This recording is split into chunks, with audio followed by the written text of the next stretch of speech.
Allahumma salli ala Sayyidina Muhammad. Bismillahirrahmanirrahim. Assalamualaikum warahmatullahi wabarakatuh. Innal hamdalillah nahmaduhu wa nusallimu ala rasulihil karim, amma ba'du. Hadirin yang berbahagia, masih dalam ta'lim di bab kisah ahli zuhud dan dermawan dalam kitab Fadilah Sedekah di kisah yang ke-15. Abdul Wahid bin Zaid rahmatullah alaih, salah seorang syekh terkenal di kalangan Chistiyah, berkata, pada suatu ketika kami sedang melakukan perjalanan dengan mengendarai kapal. Badai telah membawa kami ke sebuah pulau. Di sana kami melihat seorang laki-laki yang sedang menyembah berhala. Kami bertanya kepadanya, "Kamu menyembah siapa?" Ia menunjuk ke arah patung itu. Kami berkata kepadanya, "Sesembahanmu itu buatan kamu sendiri, sedangkan sesembahan kami dapat membuat segala sesuatu. Benda yang dibuat oleh tanganmu sendiri tidaklah patut untuk disembah." Ia bertanya, "Lalu siapakah yang kalian sembah?" Kami menjawab, "Zat yang maha suci, yang arasnya berada di atas langit, kekuasaannya berada di bumi, kebesaran dan keagungannya paling tinggi." Ia bertanya, "Bagaimana kalian bisa tahu Zat yang maha suci itu?" Kami menjawab, "Ia mengutus seorang rasul kepada kami. Dia sangat baik kepada kami. Rasul itulah yang memberitahu kepada kami semuanya ini." Ia bertanya, "Di manakah rasul itu?"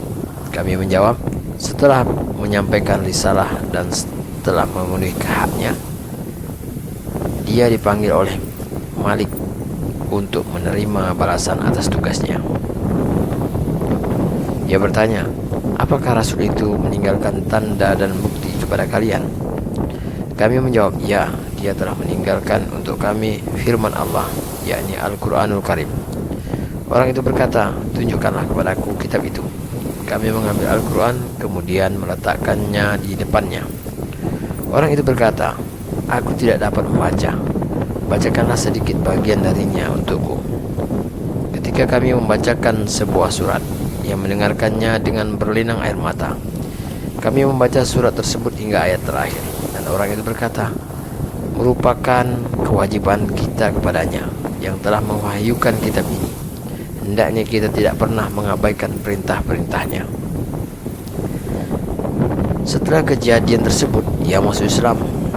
Kami mengajarkan kepadanya rukun-rukun Islam dan hukum-hukumnya, juga beberapa surah Al-Quran. Malam pun tiba dan kami mengerjakan sholat Isya.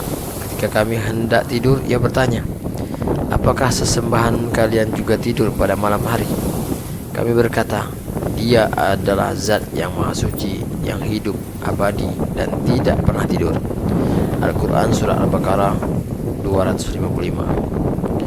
Kemudian dia berkata, "Betapa tololnya kalian. Tuhan kalian selalu terjaga dan kalian tidur."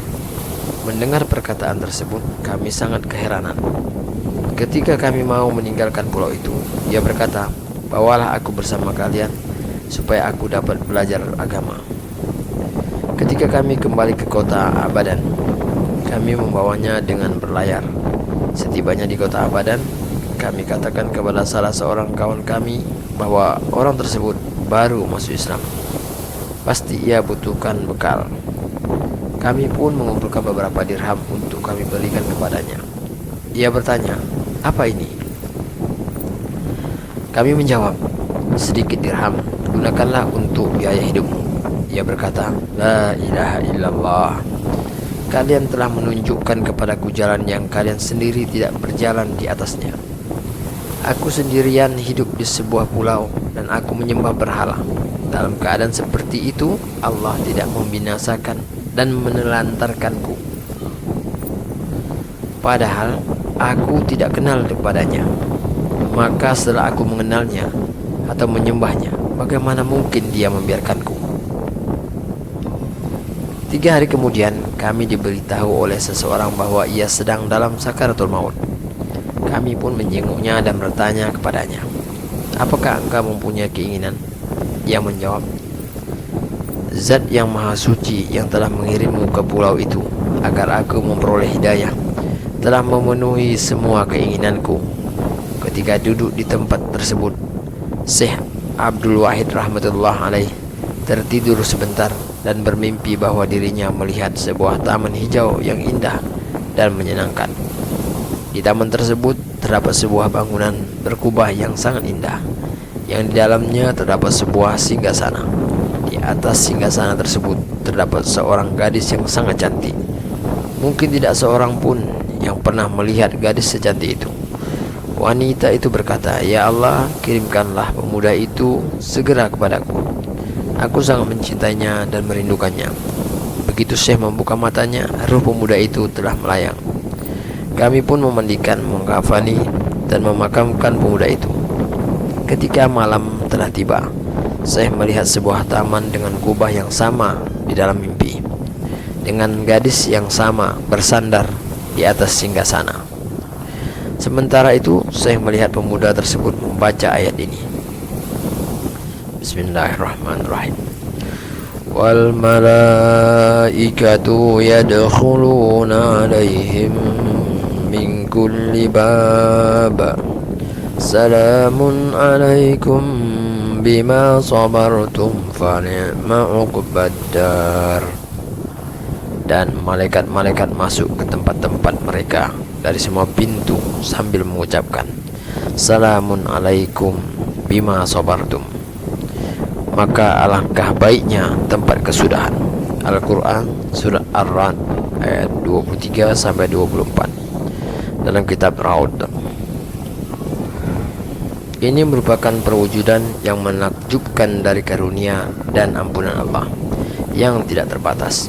Pemuda tersebut menghabiskan masa hidupnya untuk menyembah berhala.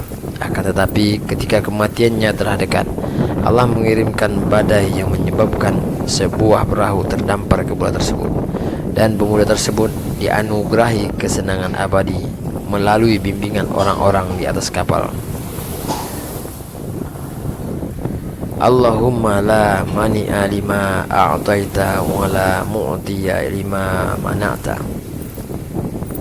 Ya Allah, tidak ada yang dapat menahan apa yang Engkau berikan, dan tidak ada yang dapat memberi apa yang Engkau tahan. Alhamdulillah, hadirin yang berbahagia, kita telah dengarkan taklim.